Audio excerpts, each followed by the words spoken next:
அஸ்ஸலாமு அலைக்கும் வரஹ்மத்துல்லாஹி வபரகாத்துஹு. அன்புக்குரிய சகோதர சகோதரிகளே, புனிதமான ஹிஜ்ரி ஆண்டு துவங்கப்பெற இருக்கிறது. இந்த நேரத்திலே ஹிஜ்ரி வருடத்தினுடைய இறுதியில் இருக்கக்கூடிய கடைசியான நாட்களில் இருக்கக்கூடிய நாம் முக்கியமான ஒரு துவாவை அடுத்த புது வருடம் பிறப்பதற்கு முன்பாக ஓதிவிட வேண்டும்.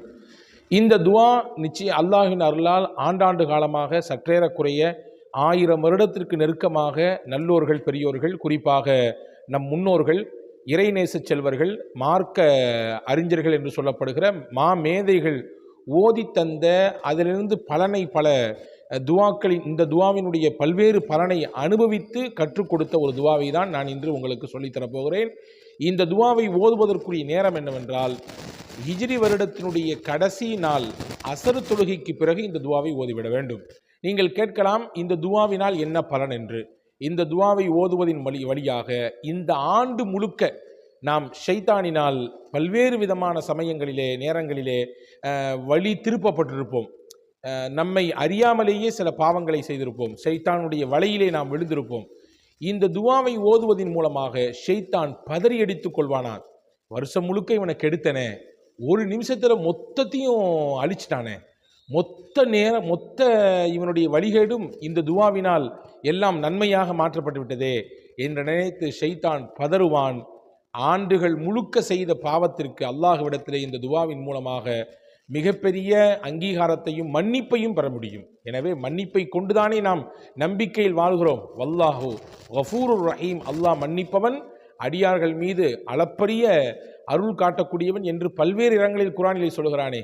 அவன் மன்னிப்பு என்பது மேலானது. நிச்சயமாக அதை நாம் ஒருபொழுதும் அதிலிருந்து நிராசை அடையவே மாட்டோம். எனவே அன்புக்குரிய சகோதர சகோதரிகளே, ஹிஜ்ரி ஆண்டினுடைய நிறைவு நேரத்திலே, அதாவது எந்த நாள் பிறை பார்க்கப்படக்கூடிய நாளோ, முஹர்ரம் மாதத்தினுடைய தலைப்பிறை பார்க்கப்படக்கூடிய நாளோ, அந்த நாளினுடைய அசரு தொழுகைக்கு பிறகு இந்த துவாவை குறைந்தபட்சம் 3 முறை ஓதிக்கொள்ளுங்கள் என்று அறிஞர்கள் சொல்கிறார்கள். குறிப்பாக அல்லாமா இப்னுல் ஜௌசி ரஹ்மஹுல்லா போன்ற தலை சிறந்த மாமேதைகள் அறிஞர்கள் எல்லாம் இந்த துவாவை நாங்கள் ஓதி பலனை பெற்றிருக்கிறோம். அல்லாமா இப்னுல் குதாமா ரஹ்மஹுல்லா அவர்கள் தான் இந்த துவாவை சொல்லித் தருகிறார்கள். இந்த துவாவை சொல்லித்தரக்கூடியவர்கள் அவர்கள் தான். அல்லாமா இப்னுல் ஜௌசி ரஹ்மஹுல்லா சொல்றாங்க, எப்போ என்னுடைய உஸ்தாத் இப்னு குதாமாவிடத்திலிருந்து நான் இந்த துவாவை கற்றேனோ படித்தேனோ அன்றிலிருந்து என் வாழ்க்கை முழுக்க இந்த துவாவை நான் ஓதி வருகிறேன். இதனால் பல பலன்களையும், ஷைத்தானுடைய தீங்கிலிருந்து, ஷைத்தானுடைய பல்வேறு விதமான ஆபத்துகளிலிருந்து அல்லாஹ் என்னை பாதுகாத்தான் என்று அல்லாமா இப்னுல் ஜௌசி ரஹ்மஹுல்லா அவர்கள் சொல்வதை பார்க்கிறோம். எனவே அறிஞர்களும் மார்க்க மாமேதைகளும் அவுலியாக்களும் இறைநேசர்களும் சாலிஹீன்களும் ஓதிய இந்த துவாவை நாமும் ஓதுவோம். ஷைத்தானின் மொத்த தீங்கிலிருந்து நாம் பாதுகாப்பு பெற்று இந்த வருடத்தை நன்மையானதாக மாற்றிக்கொள்வோம். முதலில் இந்த துவாவை நான் முடிந்தால் இன்ஷா அல்லாஹ் கீழே டிஸ்கிரிப்ஷனிலே தருகிறேன். வாய்ப்பிருந்தால் ஸ்கிரீனிலும் இதை கொண்டு வருவதற்கு முயற்சிக்கிறேன். முதலில் பிஸ்மில்லாஹிர் ரஹ்மானிர் ரஹீம் என்ற அந்த துவக்கத்தை அல்லாஹ்வின் திருநாமத்தை கொண்டு துவங்கிக் கொள்வோம். அடுத்தபடியாக சலவாத், ஒரு முறை சலவாத், வாய்ப்பிருந்தால் 3 முறை சலவாத். ரசூலுல்லாஹ்வின் மீது உங்களுக்கு என்ன சலவாத் தெரியுமோ அந்த சலவாத்தை ஓதிக்கொள்ளுங்கள். வஸல்லல்லாஹு அலா சய்யிதினா வ மௌலானா முஹம்மதின் வ அலா ஆலிஹி வ அஸ்ஹாபிஹி வஸல்லம். முதலில் பிஸ்மில்லா, 2வது சலவாத். இதற்கு பிறகு ஒரு நீண்ட துவா தான் இது. இருந்தாலும் கட்டாயமாக இந்த ஸ்கிரீனில் தெரியக்கூடிய இந்த துவாவை நீங்கள் ஸ்கிரீன்ஷாட் எடுத்துக்கொள்ளுங்கள், அல்லது வேற ஏதாவது ரூபத்திலே டிஸ்கிரிப்ஷனில் இருக்கக்கூடியதை ஒரு பிரிண்ட் அவுட் கூட எடுத்துக்கொள்ளுங்கள். எடுத்துக்கொண்டு கட்டாயமாக ஓதி வாருங்கள். அந்த துவாவை நான் வாசிக்கிறேன், கட்டாயமாக ஓதுங்கள். பிஸ்மில்லாஹிர் ரஹ்மானிர் ரஹீம். வஸ்ஸலாத்து வஸ்ஸலாமு அலா சய்யிதினா முஹம்மதின் வ அலா ஆலிஹி வ அஸ்ஹாபிஹி அஜ்மஈன்.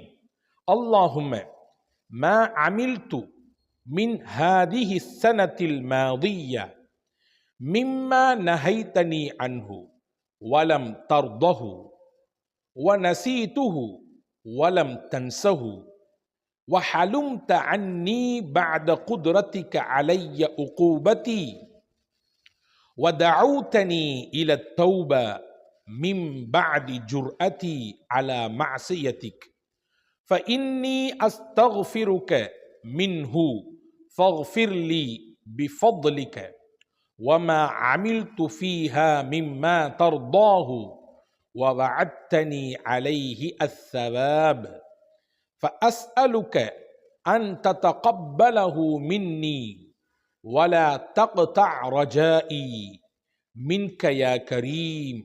வஸல்லல்லாஹு தஆலா அலா சய்யிதினா வ மௌலானா முஹம்மதின் வ அலா ஆலிஹி வ அஸ்ஹாபிஹி அஜ்மஈன். இதுதான் துவா. இந்த துவாவினுடைய கருப்பொருளை சொல்லிவிடுகிறேன். யா அல்லாஹ், கடந்த இந்த ஒரு வருடத்திலே நீ தடுத்த எத்தனையோ பல காரியங்களை நான் செய்திருக்கிறேன். நீ அதை நிச்சயமாக பொருந்தி கொண்டிருக்க மாட்டாய். நான் உன்னை பல நேரங்களிலே மறந்திருக்கிறேன். ஆனால் என்னை நீ மறக்கவே இல்லை. நான் செய்த தவறினால் எனக்கு தண்டனை கொடுப்பதற்கு சக்தி இருந்தும் கூட என் மீது நீ இரக்கம்தான் காட்டினாய். நீ எப்படியாவது பாவம் செய்திருக்கிறாய், தௌபாவின் பக்கம் வா என்று அழைத்தாய். அதையும் நான் மறந்து போயிருக்கிறேன். இப்பொழுது இந்த நேரத்திலே, இந்த வருடத்தினுடைய இறுதி நாட்களிலே உன்னிடத்தில் நான் பாவ மன்னிப்பு கேட்கிறேன். உன்னுடைய அருளை கொண்டு என்னை மன்னிப்பாயாக. நான் இந்த வருடத்தில் உன்னுடைய திருப்தியை பெற்றுத்தரக்கூடிய விதத்திலே ஏதாவது நன்மைகள் செய்திருந்தால் அதற்குரிய கூலியை எனக்கு தருவாயாக. நான் செய்த நன்மைகளை எல்லாம் ஏற்றுக்கொள்வாயாக. உன் மீது எனக்கு இருக்கக்கூடிய நம்பிக்கையை, ஆதரவை நான் உன்னுடைய மகத்தான பாவ மன்னிப்பின் மீது நாடி இருக்கிறேன். எனவே அதை நீ ஒரு பொழுதும் என்னிடத்திலிருந்து பிரித்து விடாதே. எனக்கு உன் பாவ மன்னிப்பையும் உன்னுடைய அருளையும் எனக்கு கொடு என்ற பொருள் இருக்கக்கூடிய இந்த துவா தான் வருடத்தின் இறுதியில் ஓத வேண்டிய துவா. நல்லோர்கள், பெரியோர்கள், அவுலியாக்கள், சாலிஹீன்கள் ஓதிய இந்த துவா அவசியம். நீங்களும் இதை தெரிந்து கொள்ளுங்கள். உங்களுக்கு நான் சொல்லித் தருவதின் வழியாக நீங்கள் ஓதக்கூடிய நன்மைகளிலே நானும் ஒரு கூட்டாளியாகிக் கொள்ள வேண்டும் என்ற நப்பாசையில்தான் இந்த துவா உங்களுக்கு சொல்லித்தரப்படுகிறது. வல்ல அல்லாஹ் ஓதுகிற தௌஃபீக்கை நசீபாக்குவானாக. அதன் மூலம் மிகச்சிறந்த பலனை நம் யாவருக்கும் வழங்குவானாக. வசலாம். அஸ்ஸலாமு அலைக்கும் வரஹ்மத்துல்லாஹி வபரகாத்துஹு.